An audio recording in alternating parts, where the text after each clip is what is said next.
Onde é que isso vai dar? Eu queria muito, gente, por exemplo, que o Vasco tivesse a capacidade de olhar para um Luiz Castro da vida, que foi o que o Grêmio fez, e falar assim, caralho, vamos trazer o Luiz Castro. O Diniz, vamos demitir o Diniz e vamos trazer o Luiz Castro. O Vasco tentou, inclusive, bem antes do Diniz, contratar o Luiz Castro. Ele não quis vir. Ele não quis vir. O Vasco tentou o Renato Gaúcho, que eu acho que está numa prateleira até mais próxima do Fernando Diniz. Ele não quis vir. Falou que estava de férias. Alguns meses depois ele assumiu o Fluminense. E saiu de lá falando que vocês vão sentir o futebol sem mim, vamos ver o que o próximo vai fazer e tudo mais. Saiu lá cuspindo fogo, arrotando a arrogância, se achando maior que o Fluminense. O Zubeldia chegou, faz um trabalho melhor do que ele, inclusive. O ponto é o seguinte: por mais que a gente possa achar que a demissão é a solução, eu gostaria realmente de olhar para o mercado e falar assim, porra, esse aqui vai dar certo. Porque esse aqui é uma certeza. Ele é um manager, ele tem experiência, ele é campeão, ele trabalha em várias áreas dentro do clube, que é o caso do Luiz Castro, por exemplo. Os técnicos que vão estar à disposição do Vasco não me parecem com um perfil para assumir essa equipe e fazer um trabalho a longo prazo. Não me parece. Pode acontecer? Claro que pode, pô. Claro que pode. Agora, eu tenho muito no meu coração de que vai trocar.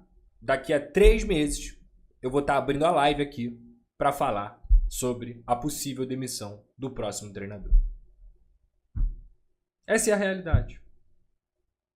Essa é a realidade.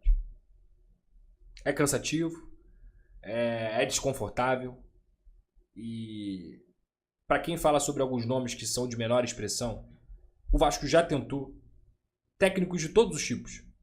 O Maurício Barbieri tinha feito excelente trabalho lá no Red Bull Bragantino. Excelente mesmo. Veio pro Vasco, não aguentou a pressão. Aí o Vasco foi atrás de um treinador mais experiente, Ramon Dias. Fez uma excelente passagem ali em 2023. Conseguiu salvar o time. Show! Viramos o ano. Porra, agora vai. Péssimo trabalho em 24. Carille, treinador campeão, defensivo. Esse aí pontua. O importante é pontuar. Péssimo trabalho. Álvaro Pacheco, 4 jogos aqui. Aposta portuguesa, aposta europeia. 4 jogos aqui. Péssimo trabalho. Rafael Paiva fez um bom trabalho ali no Campeonato Brasileiro. Se pegar os últimos 15 jogos do Rafael Paiva, dá tremor assim. Como o time não tinha capacidade nem de criar oportunidade. Material humano pior do que esse ano, mas dificilmente é ter vida longa no Vasco. Então a gente está tentando de diversas maneiras, mano. De diversas maneiras. A gente já tentou vários perfis diferentes. E a gente está sempre esbarrando na mesma solução. E qual é a solução? Trocar de treinador. Mas o elenco, ele está sempre e geralmente sendo protegido. Esse elenco brigou para não cair 3 anos seguidos, porra. 3 anos seguidos. Participou de vexames dos maiores da história do Vasco. Vários. É mudança só de treinador? Ou é mudança de perfil? Porque a diretoria, ela também tem que saber avaliar isso. Acho que a diretoria, inclusive, está entregando reforços. A janela do Vasco, com o Diniz, no ano passado, Diniz, Admar e tudo mais, e a desse ano, cara, são janelas muito positivas. Pega a lista dos últimos 10 nomes que o Vasco contratou. Se o torcedor olhar para essa lista e não falar assim, porra, eu traria 80% desses jogadores, vai estar mentindo. Vai estar mentindo. Então, o elenco do Vasco, aquele elenco fracassado, que brigou 3 anos para não cair e tudo mais, por incrível que pareça, ele está sendo modificado. A mentalidade do Vasco, ela está sendo modificada. E, infelizmente, o torcedor, com toda razão, está de saco cheio de passar por esse processo. Ele está de saco cheio. O torcedor tá de saco cheio. Tu acha que eu não fico de saco cheio? Tu acha que eu fico felizão aqui de ficar falando, porra, caralho, o Vasco empatou novamente com a Chapecoense dentro de casa. É foda, irmão. Ficar nadando contra a maré, ficar tomando porrada, ficar sendo xingado e tudo mais. É foda, velho. É foda. É uma merda, pô. Seria muito... Já falei pra vocês aqui. Seria muito mais fácil pra mim chegar e falar. Mete o pé de Diniz. É uma merda mesmo. Vai embora. E tudo mais. Ia estar dando mais like. Ia estar dando mais audiência. Eu ia estar crescendo cada vez mais. Agora, eu ia colocar a cabeça no travesseiro e falar assim, porra, é nisso que eu acredito. Eu não ia, mano. Eu não ia. Então eu acho ainda, e vou repetir mais uma vez, que nesse momento não acredito que a solução do Vasco seja demitir o treinador. Eu não acredito. E eu já falei aqui, utilizei esse discurso, vou utilizar de novo. Tem que dar tempo para trabalhar. Olhe o cenário externo, não olho nenhum técnico capaz de alta prateleira para assumir o Vasco. Não vai. Olhe o cenário externo, vejo que jogadores aprovados pelo técnico, para a metodologia do técnico, estão chegando. Bons jogadores, inclusive. Olho para o cenário interno do campo. Olho hoje para o cenário. E o Vasco fez o melhor jogo de 2026 da equipe. Não que o parâmetro seja muito bom. Mas o campo hoje, ele te respondeu de uma maneira mínima de que esse time pode produzir e jogar bem. E olho para outro cenário. Quando vejo o futebol brasileiro de forma geral. O campeão do Brasil, o campeão da Libertadores, está a 4 jogos sem vencer. E perdeu um título. Isso quer dizer que o trabalho do Felipe Luiz é uma merda? Que não presta de nada e tudo mais? Não. Ah, mas é o Flamengo, ganhou tudo. É. O Flamengo tem 2 seleções no time, quase 3. E mesmo assim passa por tropeço e oscilação. E eu falei do maior exemplo possível. Nem sei quanto é que tá o jogo do Cruzeiro. Vou até dar uma olhada aqui. E o Cruzeiro perdeu para o Coritiba dentro de casa. Uma equipe recheada de jogadores. Recheada de jogadores. Perdeu para o Coritiba dentro de casa. E o Bahia empatou com o Fluminense também. E por aí vai. O Atlético Mineiro, com elenco caríssimo, perdeu para o Bragantino. O São Paulo, mesmo com o time praticamente reserva, entrou no segundo tempo com o time mais titular, conseguiu empatar com o Santos. O Santos numa situação bem preocupante. O Mirassol empatou com o Remo. Se eu olhar para a primeira rodada do Campeonato Brasileiro, tá todo mundo tendo dificuldade. Porque o calendário do futebol brasileiro mudou.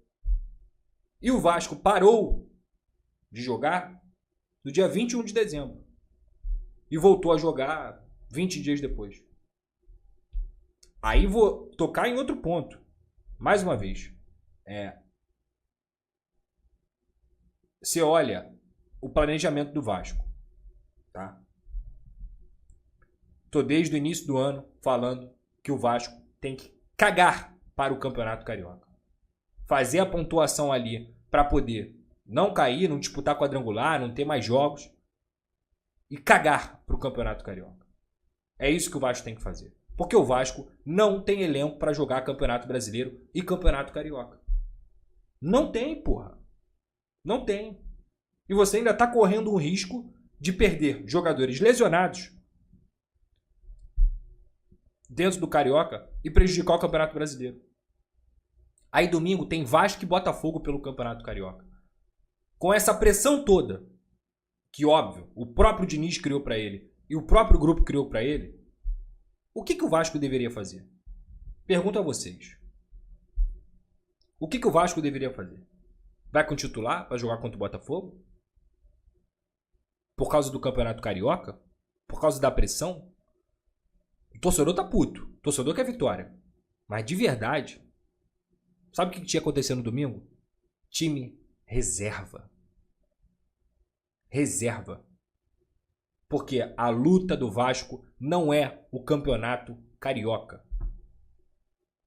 A luta do Vasco, ela é, infelizmente, fazer primeiro 45 pontos.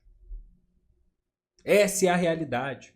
Não adianta fugir da realidade. Só que se colocar o reserva no domingo, você já sabe o que vai acontecer, né?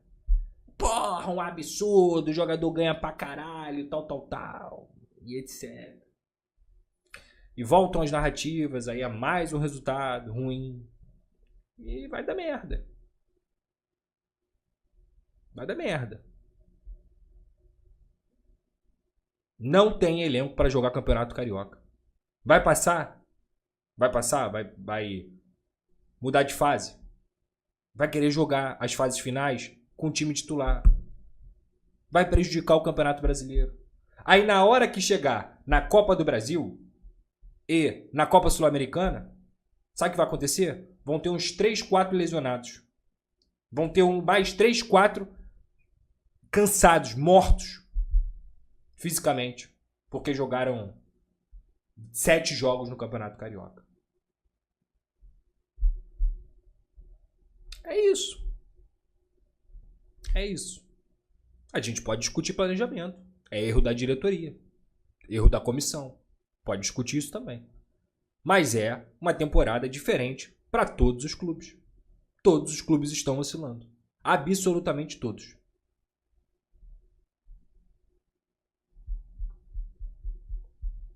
Quer olhar o cenário ou quer olhar só o Vasco? É isso. O cenário mudou. O cenário mudou. Eu entendo pegar o retrospecto de 2025 e usar isso como baliza para poder analisar o trabalho do Diniz como um todo. Acho que dá para usar sim. Você tem que ter olhar para esse cenário e falar, porra, esse cara perde mais do que ganha. Esse cara toma mais gol do que ele faz. Agora, olhar para 2026 e ficar falando o tempo inteiro de 2025, eu não acho que isso vai resolver os problemas do Vasco. Assim como eu não acho que demitir treinador no dia 6 de fevereiro, com a primeira vez com o calendário mesclando o Campeonato Carioca e Campeonato Brasileiro, com um elenco que está longe de ser capaz de aguentar 2 competições e ainda com reforços para poder entrar e jogar, vai adiantar alguma coisa. Eu acho que essa responsabilidade, e aí já digo para a diretoria, tem que cobrar atleta. Tem que cobrar treinador. Tem que cobrar atleta. Tem que cobrar o Léo Jardim. Tem que cobrar o Brenner. Tem que cobrar todo mundo. Porque o Vasco é muito grande para ficar passando por isso.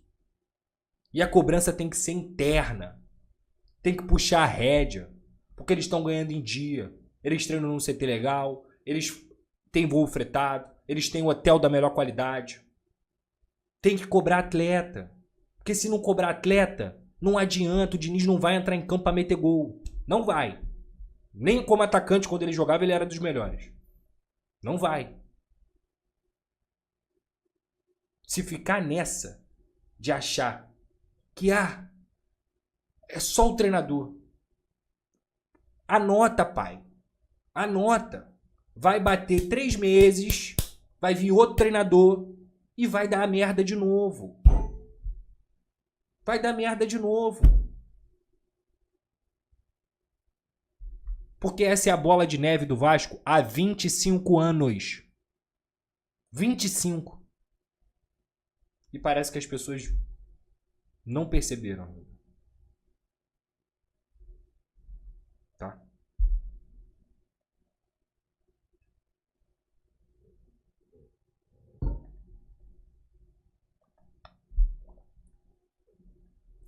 Responsabilidade é dividida. Não tem um culpado.